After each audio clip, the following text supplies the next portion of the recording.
Coucou, je suis Coco Mouliom et je suis enseignante et mentor en éducation des adolescents.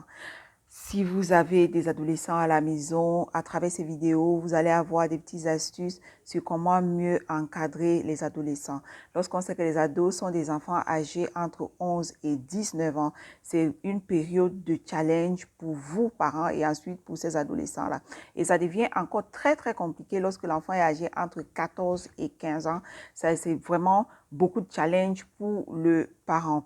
Alors, pour vous qui allez passer les vacances à la maison avec vos adolescents, bon voilà, il y a quelques règles qu'on va peut-être établir afin que les vacances soient agréables. Déjà, les vacances, c'est une période pour vous d'observer déjà beaucoup plus ces enfants-là parce que pendant les périodes de classe, on n'a pas toujours le temps de regarder ce que font exactement les enfants parce qu'ils vont à l'école le matin, ils passent du temps jusqu'à l'après-midi et parfois vous-même quand vous revenez le soir, vous êtes fatigué, on n'est pas une machine, donc du coup, vous n'avez pas le temps de vraiment regarder ce qui se passe dans la vie de vos enfants. Mais pendant les vacances, vous allez être beaucoup plus proche de ces enfants-là et forcément, vous allez peut-être remarquer des changements qui peuvent parfois ne pas toujours être agréables. On va penser ici à des sauts d'humeur, peut-être au manque de respect et tout ce qui vient avec. Mais ce que je m'en vais vous dire, c'est déjà que lorsque vous savez que l'adolescence est une période de challenge, déjà pour vos enfants, je vais donc vous inviter à être patient, ne pas crier peut-être sur l'enfant parce que là, vous n'allez rien résoudre. Parce que là, c'est une période où l'enfant est à la quête de la liberté et vous, parents, vous cherchez à maintenir votre autorité de parents sur ces enfants-là et ce n'est pas toujours voilà, facile. Mais lorsque vous arrivez à, par exemple, dialoguer avec ces enfants-là, vous allez mieux arriver à les cerner et puis, ça va également vous permettre d'établir des règles dans la maison.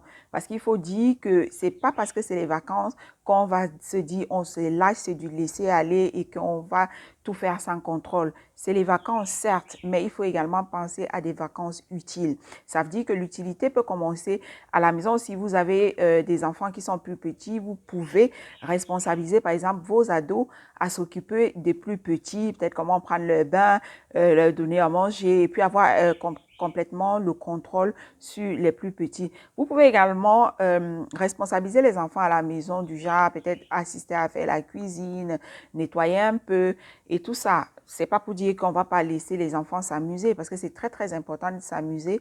Vous pouvez amener les enfants faire peut-être de la marche, pourquoi pas faire peut-être du sport. Pour les parents qui ont la possibilité, vous pouvez inscrire les enfants peut-être à faire de la danse, la musique, pourquoi pas, c'est aussi ça les vacances utiles. Les enfants peuvent également visionner, mais avec beaucoup de contrôle. Vous devez regarder quels sont les programmes, l'âge et tout ce qui va avec. Et voilà, ils peuvent avoir accès à le PlayStation ou simplement jouer, mais tout ça doit avoir des règles. Parce que vous savez, pour le bon fonctionnement d'une maison, il faudrait qu'on établisse des règles. Ce que les enfants vont appeler les no-go zones. Le no-go zone doit exister dans chaque maison. Donc, si vous n'avez pas la possibilité d'envoyer les enfants au village, c'est pas grave. Si vous n'avez pas la possibilité de faire partie des enfants chez des tatas et des tontons, c'est pas grave non plus. Mais vous pouvez passer des vacances tout autant agréables. Donc, sachez-le, l'adolescence, c'est une période très, très, très compliquée. Mais si vous êtes patient, ce qui est sûr, très souvent, les parents ont de l'amour pour leurs enfants. Ça va vous amener peut-être à compatir avec les enfants. Mais quand on va parler de concept, c'est pas pour dire que on ne va pas voilà, établir les règles. Donc, lorsque vous avez des règles bien ficelées à la maison et que vous servez d'exemple, parce que je le dis toujours, à l'adolescence, le parent devrait lui aussi essayer de mettre un peu de discipline dans sa propre vie. Parce que ça, c'est une période où les enfants copient beaucoup. Les enfants vous écoutent moins, mais ils arrivent à vous copier. Donc, si vous-même vous servez déjà de bon exemple, certainement, ça va très, très bien se passer. Vous allez pouvoir surmonter cette période de challenge. Être parent d'un adolescent, c'est difficile, mais c'est une période qui peut se vivre avec succès.